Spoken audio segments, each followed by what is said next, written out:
দর্শক, আজকে ইউনিভার্সিটি পুত্রা মালয়েশিয়ায় তাজুল ইসলাম ফেসবুক ব্লগের পেজ থেকে আপনাদের জানাই প্রীতি শুভেচ্ছা ও সালাম।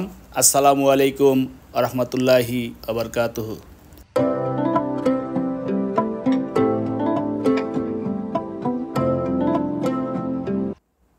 আজ শনিবার 17 মে 2025 আমরা রওনা হলাম ইউনিভার্সিটি পুত্রা মালয়েশিয়ার উদ্দেশ্যে।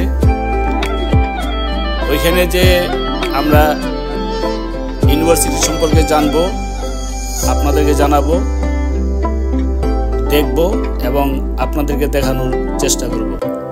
এই বিশ্ববিদ্যালয় সম্পর্কে 5টি গুরুত্বপূর্ণ তথ্য আপনাদের মাঝে জানানোর চেষ্টা করব।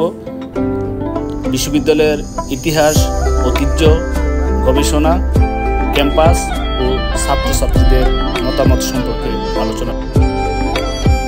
ইউনিভার্সিটি পুত্রা মালয়েশিয়া একটি মর্যাদাপূর্ণ বিশ্ববিদ্যালয়। এটি সেলাঙ্গরে অবস্থিত।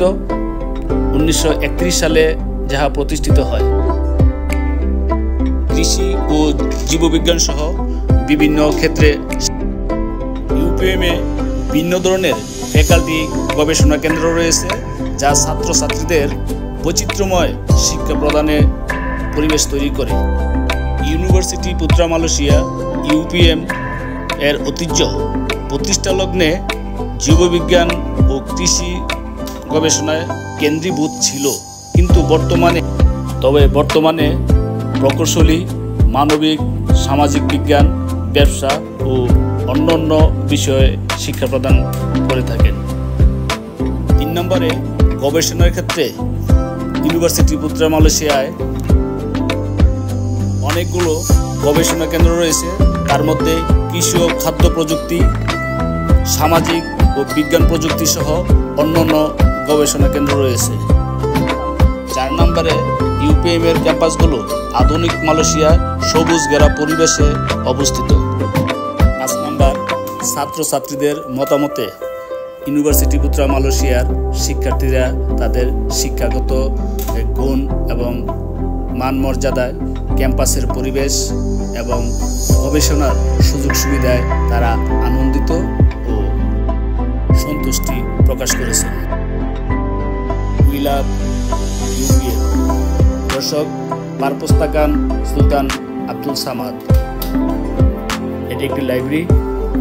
আমরা লাইব্রেরিতে কিছুক্ষণ সময় অতিবাহিত করলাম। দর্শক, আবার বেরিয়ে পড়লাম। আমার জানার এবং দেখার নেশায় আমি আক্রান্ত। প্রচণ্ড প্রখর রৌদ্রে আমি ক্লান্ত হইনি। বিস্তীর্ণ এলাকা, পুরো ক্যাম্পাস ঘুরে ঘুরে দেখলাম। আবার এসে হাজির হলাম মসজিদ জামিকা ইউপিএম। অনেক সুন্দর এই মসজিদ, অনেক বড় এরিয়া নিয়ে অবস্থিত এই মসজিদ। দেখলে প্রাণ জুড়িয়ে যায়। অবশ্যই ভিতরে যাই নাই, কিন্তু আমি এর পূর্বে এই মসজিদে জুমার নামাজ পড়েছি কয়েকবার। দর্শক, চ্যান্সেলর অফিসের সামনে দিয়ে আমি আপনাদেরকে নিয়ে যাব এক আনন্দঘন মুহূর্ত উপভোগ করার জন্য। সুন্দর একটি জায়গা। আপনারা খেয়াল করবেন, এই ক্যাম্পাসের ভিতরে এই যে সাইনবোর্ড খেয়াল করেন, তাতে লেখা পার্সিয়ান আসাম জায়া, মানে তেঁতুল গাছের রাস্তা। এই যে বড় বড় গাছগুলি দেখতে পাচ্ছেন, এই পুরো এলাকা জুড়ে দেখেন কি পরিমাণ তেঁতুল ধরা। পুরা এলাকা জুড়ে তেঁতুল গাছের সারি সারি, বিশাল বড় বড় গাছ। দেখলে মনে হয় এই আমাদের দেশের রেন্ডিগুড়ির গাছের মতো। তো অনেক রৌদ্র, পাকা তেঁতুল দেখে লোভ সামলাইতে পারি নাই। আমি কিছু এই ডালা এবং কাঠ অনেকক্ষণ খোঁজাখুঁজির পরে পাইছি। ভাইয়া অনেকগুলো তেঁতুল, মানে যদি আপনি সঠিক জায়গায় লাগাইতে পারেন অনেক তেঁতুল পরে। তা আমি এই সুযোগ হাতছাড়া করি নাই।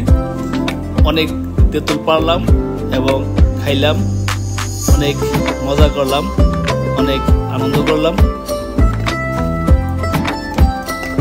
যদিও আমাদের দেশীয় তেঁতুলের মতো, কিন্তু খাইতে অনেক মিষ্টি।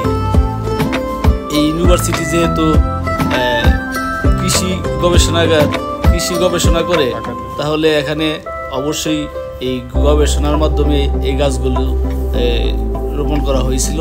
অনেক মিষ্টি তেঁতুল এবং প্রচুর পরিমাণ ধরে, কিন্তু এই তেঁতুল কেউ খায় বা বিক্রি করে কিনা তার সঠিক তথ্য আমার জানা নাই।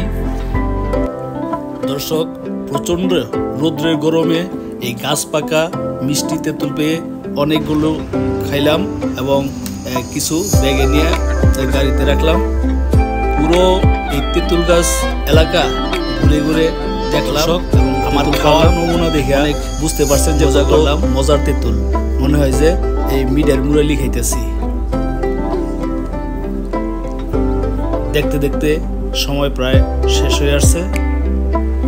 প্রিয় দর্শক, এতক্ষণ সাথে থাকার জন্য ধন্যবাদ।